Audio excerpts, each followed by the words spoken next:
5ই August পরবর্তীতে যেই ফাইটটি হয়েছে এই ফেসিবাদী কাঠামোর বিরুদ্ধে, এই কাঠামোর বিরুদ্ধে অনেকটা এনসিপিকে একাই লড়ে যেতে হয়েছে।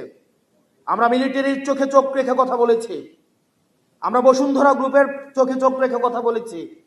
এনসিপির রাজনীতি, আমাদের মিডিয়া প্রপাগান্ডা, এই যে চ্যানেল 1-এর একটা হচ্ছে, এখানে একজনকে একটা একটা রাজনৈতিক কালচারে এভাবে অ্যাড্রেস করে কথা বলাটা, এটা ছিল টেবু। আপনি যদি দেখেন 5ই অগস্ট পূর্বের রাজনীতিতে এভাবে অ্যাড্রেস করে কথা বলাটা ছিল টেবু, কিন্তু আমরা রাজনৈতিক সংস্কৃতিতে আমরা সত্য এবং মিথ্যা প্রচলিত রয়েছে। আমাদের পৃথিবীতে কথা 3 ধরনের: সত্য কথা, মিথ্যা কথা এবং হচ্ছে রাজনৈতিক কথা। আমরা সত্য এবং মিথ্যার মাঝখানে যে গ্রে লাইন, এনসিপি সেই গ্রে লাইনে অবস্থান করেনি। আমরা সত্যকে সত্য বলেছি, মিথ্যাকে মিথ্যা বলেছি।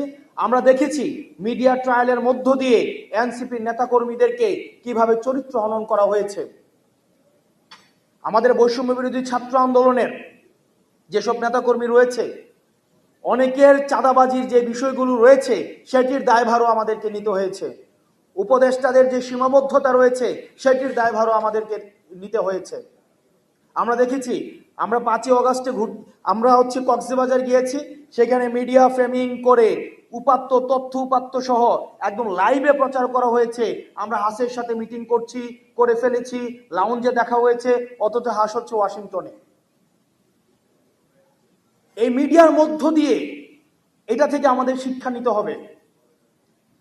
5ই অগস্টের পূর্ববর্তী সময়ে বিএনপির প্রত্যেকটা কার্যক্রমকে হত্যাযোগ্য কার্যক্রম হিসেবে সম্মতি উৎপাদন করেছে মিডিয়া। আমাদের ভুলে গেলে চলবে না। কিছুক্ষণ আগে আবিদ ভাই কথা বলছিলেন, হামিম কথা বলছিলেন, আমরা একটা জেনারেশনাল একটা ফাইটের মধ্যে রয়েছি। তরুণ প্রজন্ম এবং পূর্ব প্রজন্মের এই জেনারেশনাল ফাইটটাকে আমাদের হচ্ছে ডিকোড করতে হবে। আজকে আপনারা যারা মনে করছেন এই মিডিয়ার যে ধরন, আমরা মিডিয়া বিমুখ না, আমরা মিডিয়া বিরোধী না, কিন্তু আমরা বারবার যেটা বলে এসছি, মিডিয়াকে বস্তুনিষ্ঠ হতে হবে। আমরা দেখেছি যেই মিডিয়া ফেসিবাদের প্রত্যেকটা কার্যক্রমকে বৈধতা দিয়েছে, আমরা দেখেছি যেই পত্রিকা বলেছে যে বিদেশে বসে তারেক জিয়া হচ্ছে বাংলাদেশের বিরুদ্ধে কার্যক্রম করছে, আজকে সেই পত্রিকার আমরা হচ্ছে ফ্রন্ট পেজে দেখছি যে তারেক জিয়া হচ্ছে বাংলাদেশকে নিয়ে ভিশনারি চিন্তা করছেন। আপনি যদি এই দ্বিমুখী আচরণকে আপনি ডিকোড করতে না পারেন, তাহলে ভবিষ্যতের যে অন্ধকার, যে অদৃশ্য ছায়ার কথা আবিদ ভাই বলেছেন, সেই অদৃশ্য ছায়ার আপনাকে খুব শীঘ্রই সেই ছায়ার মধ্যে আপনাকে করাল গ্রাসে বন্দী হয়ে যেতে হবে। আমাদের রাজনীতি বন্দী হয়ে গিয়েছে, বন্ধক হয়ে গিয়েছে আমাদের ব্যবসায়ীদের কাছে, বসুন্ধরার কাছে। বাংলাদেশে আমি আপনাকে চ্যালেঞ্জ দিয়ে বলছি, এনসিপির পূর্বে ক্রিয়াশীল যে রাজনৈতিক দলগুলো ছিল, কারা এই মিডিয়া মাফিয়াতন্ত্রের বিরুদ্ধে কথা বলেছে, কারা এই ব্যবসায়ী মাফিয়াতন্ত্রের বিরুদ্ধে কথা বলেছে, আপনি কোন জায়গায় হচ্ছে খুঁজে বের করেন। রাজনীতিবিদদের হাতে থাকতে হবে।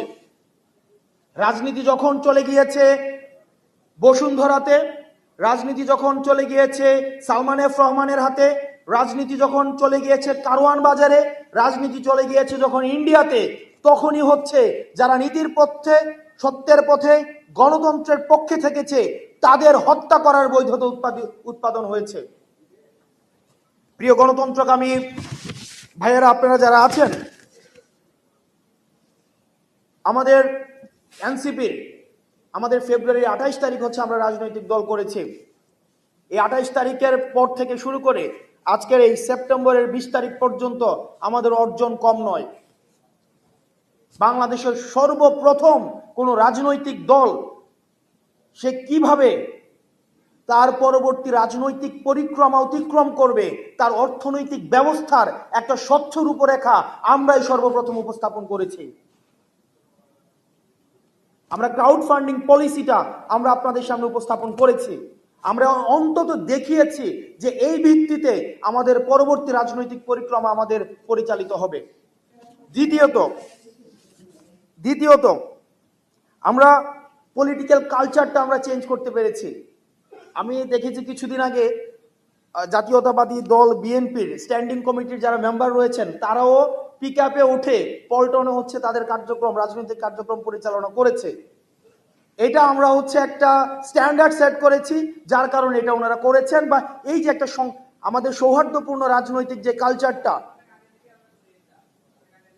ইয়েস, এই যে হয়তো আমরা আপনাদের থেকে অনুকরণ করেছি, এই যে কালচারটা আমরা করেছি, এই যে আমরা এই যে কালচারাল রিসিপ্রোকাল কালচারাল চেঞ্জটা হচ্ছে, এটা হচ্ছে আমাদের এনসিপি। আমরা অন্তত এটা ধারাবাহিকতা আমরা রক্ষা করতে পেরেছি। তৃতীয়ত, আমরা একমাত্র রাজনৈতিক দল আমরা জুলাইয়ে 64টা ডিস্ট্রিক্টে আমরা যাওয়ার চেষ্টা করেছি, মানুষের আশা আকাঙ্ক্ষা আমরা শোনার চেষ্টা করেছি। আমাদের সীমাবদ্ধতা রয়েছে, আমাদের সীমাবদ্ধতা নিয়ে আমরা পর্যালোচনা করি, আপনারা আমাদের সীমাবদ্ধতা ধরিয়ে দিবেন। আমরা যেহেতু তরুণ প্রজন্ম আছি, আমাদের সবচেয়ে শক্তির জায়গাটা আমরা ভুল স্বীকার করতে পারি, এবং এই ভুলটাকে স্বীকার করে পরবর্তীতে পরামর্শ অনুযায়ী পরবর্তী ভবিষ্যৎ পরিক্রমা সাজানোর মনস্তাত্ত্বিক যেই ফ্লেক্সিবিলিটি সেটা আমাদের রয়েছে। আপনারা যারা অভিজ্ঞ রয়েছেন, এখানে বিশ্ববিদ্যালয়ের শিক্ষক রয়েছেন, আপনারা যারা রাজনৈতিক একটা পথ চলার অভিজ্ঞতা রয়েছে, আপনারা আমাদেরকে পরামর্শ দিবেন। এখানে তরুণ প্রজন্মের আমাদের বয়সী আপনারা যারা আছেন, আমাদেরকে পরামর্শ দিবেন। আমরা আমাদের ভুল সংশোধন করে আমরা বাংলাদেশপন্থী